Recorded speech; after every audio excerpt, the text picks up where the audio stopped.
Somebody stood in your doorway this week and said, "Hey, I know you're busy, but I want to talk a little bit about that sentence today because I don't think you heard it, at least not the undertones of it." You've probably heard it so many times that it's just kind of stopped being a sentence and started being like a sound, like the HVAC kicking on in the background. Somebody says it, you look up from whatever you were doing and you deal with the thing that they brought to you. 10 minutes, maybe less. Then you go right back to what you were doing before, and by lunchtime, you couldn't tell me who said it or maybe even what it was about. Now, that sentence is the single most expensive thing being said in your company, and you've gone deaf to it, understandably. But here's what I want you to hear inside of that, those undertones I was talking about. That person did not come to you because they could not solve it. They came to you because they did not believe that they were allowed to. And then they told you so, right there in the doorway, with probably an apology attached to it. Because on some level, they know that they're wasting your time, and yet they're doing it anyway. Because the alternative feels worse to them than interrupting you does. My friends, that is not a people problem. That's design speaking out loud, very loudly. Now, if you read the blog that this video sits inside of, you probably have a picture of what business looks like when it stops depending on the person who built it. What you may not have any idea of is where you would even start. And I'm not going to hand you some framework today because you probably don't really need one yet. What you need is to see the thing clearly. And right now, you can't because you're looking in the wrong place. You're looking at it on your calendar. Everybody looks to their calendar. I get that. And your calendar tells you how much you are working, and you already know how much you're working. And it's told you nothing useful in about 3 to 4 years about that. So the dependency is not in your workload.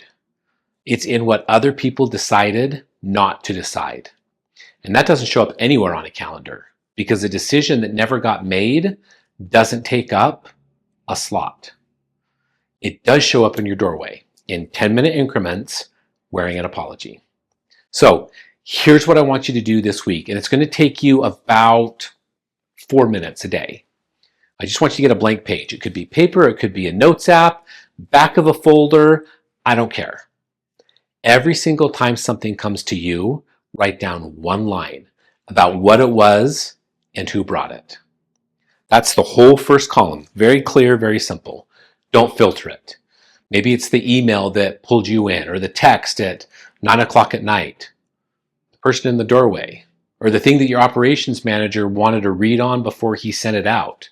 Maybe it's the purchase that you had to approve, or the customer who was routed to you because they got way too loud. And then all of it goes right on the page. Now, don't fix your behavior while you're doing this. Keep answering, keep doing what you've always been doing, keep solving the problem. Because I want the week to look exactly like a normal week. Because a week where you're being good at this is a week that tells you nothing. Then, this Friday afternoon, I want you to go back to the page. And next to each line, you write down an answer to one question. Here it is. Did the person who brought me this already have enough to decide it themselves? That's the whole exercise. One question asked, 20, 30 times. Now, I want to be careful about how you ask it because there's a wrong way, and the wrong way will ruin the week. The question is not, should they have handled this? That question is a judgment about the person, and it will have you sitting there on that Friday afternoon quietly building a case against your own team, and that never works. And then by Monday morning, you'll be having conversations that you just don't need to be having. The question is whether they had what they needed. Did they have the information? Did they have the context around it? Would they, on their own, have gotten to a decision that was good enough? Now, I said good enough, and I did not say the one that you would have made. I already know what you're going to find because I've watched owners do this for a really long time. And it always comes back the same way, at least almost every time. Most of them had enough. Some genuinely did not, and those things really did need you, and you should notice those too, because that's the actual shape of your job. But most of the time, they had enough, and they came to you anyway. And that's the moment that I actually want to talk about, because what you do in the 10 minutes after you see that page decides whether any of this ever goes anywhere. There are two things that I've seen people do with it, and I've seen it happen more times than I can count. The first one, they turn that page into a verdict on themselves. They look at the 30 lines, and 22 of them are things that a capable adult could have handled, and something in them goes cold. And the sentence in their head is some version of, I did this. And then that feels like accountability. It has the weight of accountability. But what it actually is shame. And shame is one of the least productive substances known to man. Stay away from it. It produces about 9 days of frantic activity, and then it produces nothing. And there you are, standing right back in the doorway again. The second thing that people do with this is they treat this page like it's a map. And that is the whole difference. Because that page is not a list of your failures. It's a list of decisions that are currently living in the wrong place. Every line on it is a scrap of authority that's sitting on your desk. And it got there because at some point, somewhere along the way, maybe back when the company was small and you were the fastest path to any answer, putting it there was the most sensible thing to do. Every one of those was a reasonable call at the time. You didn't build this trap on purpose. You built a company, one practical decision at a time, and it grew around the shape of you, and now it cannot easily stand in any other shape. That's design. Now, designs can get changed. And that's a completely different problem than being a bad leader, and it is a much, much better one to have because there's an actual solution. I'm going to say one more thing, and then I'm going to let you go and get your paper and do this.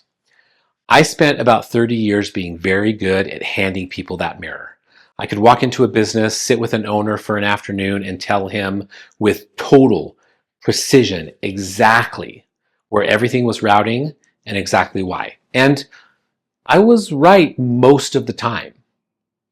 I was kind of proud of being right. And then I would leave, and they would sit there holding the mirror that I had just handed them, and about 90% of the time, not much happened. It took me an embarrassing long time to understand that I had been doing half the job and charging for the whole thing, because seeing it is not moving it. Now, I've said that before, and I will keep saying it, mostly to myself. So go out, do the week, keep the page, ask the one question. And when you get to Friday and the number is worse than you hoped, I want you to remember that the number is not a verdict on you. It is the first clear look you have had at what you could have been, what you have been carrying that nobody actually ever asked you to. Everything below this video is what you do next, and there are two versions of it, and they're not the same. Go read the rest of this and find out which one fits best for you.